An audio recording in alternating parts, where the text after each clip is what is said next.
YouTubers. I thought I would make a video as to answering some of the questions and the misconceptions there is in having a wolf hybrid. There's been a lot of questions and a lot of confusion involved in owning them. I just want to start off by saying that I'm not a wolf biologist, I'm not a dog trainer, but I have had over 20 years of experience in dealing with breeds of all kinds, and this is my second wolf hybrid, and there's a big difference. So I just want to basically cover some of the important parts first, and if there's any questions I can always make another video, but the first and foremost thing is that it's a lifestyle. If you think you're going to have a wolf dog or high content wolf hybrid and tie it in the backyard or keep it in a pen and not socialize it, you're not going to have a very good experience. In fact, I would argue that you're asking for trouble. These animals are significantly different than a dog. There's a lot of similarities, but there's also a lot of differences. You cannot have plush furniture. You cannot have expensive things in the house. You're going to be renting a carpet shampooer. You're going to be replacing broken things. A friend of mine who has had wolf hybrids also described it perfectly as twice the effort and half the results when trying to train them or teach them new things. Now there's some wolf experts that will say, you can't remove thousands of years of apex predator behavior in one experience, and while that may be true, they are also incredibly intelligent animals, and they learn very quickly, and food being the number one motivator. So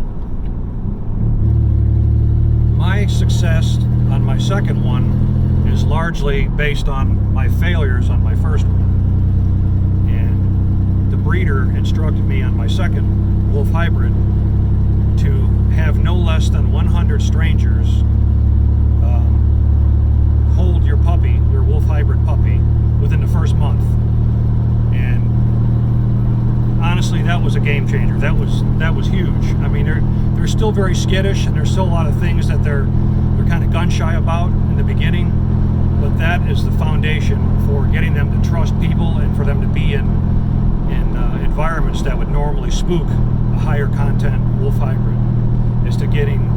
It's awkward. It's really freaking weird to go into a dog park or a dog store and be like, hey man, can you hold my puppy? But in reality, it's the exposure that they get to different energies and different peoples with vibrations, for lack of a better description, is priceless, and it will pay huge dividends when they get older.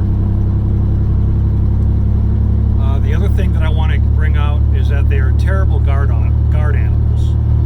People think that they're wonderful at guarding the house, but in reality, if they are socialized correctly, they are terrible guard animals. They'll let anybody in the house.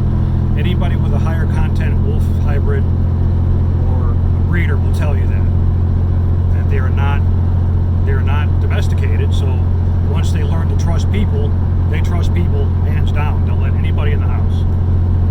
Now the situation kind of changes when you've got another female in heat, or if there's food around and you haven't disciplined them how to act around food. But by and large, they're not good guard animals. Second of all, they don't travel well. A lot of them need to be sedated, so it's important that you get them started early and traveling, whether it's to the park or whether it's to the vet, just to get them an experience. Even if you're not going to go for an appointment, just have them go meet them and learn what it's like to be in a car ride. But you're still going to be dealing with them throwing up and puking, and it's going to be coming out of all ends. I mean, it's kind of sad to watch them, but in the end, they will adapt, they will adjust. But don't be surprised if they don't travel and do car rides very well. But it's something that you just have to kind of get them used to.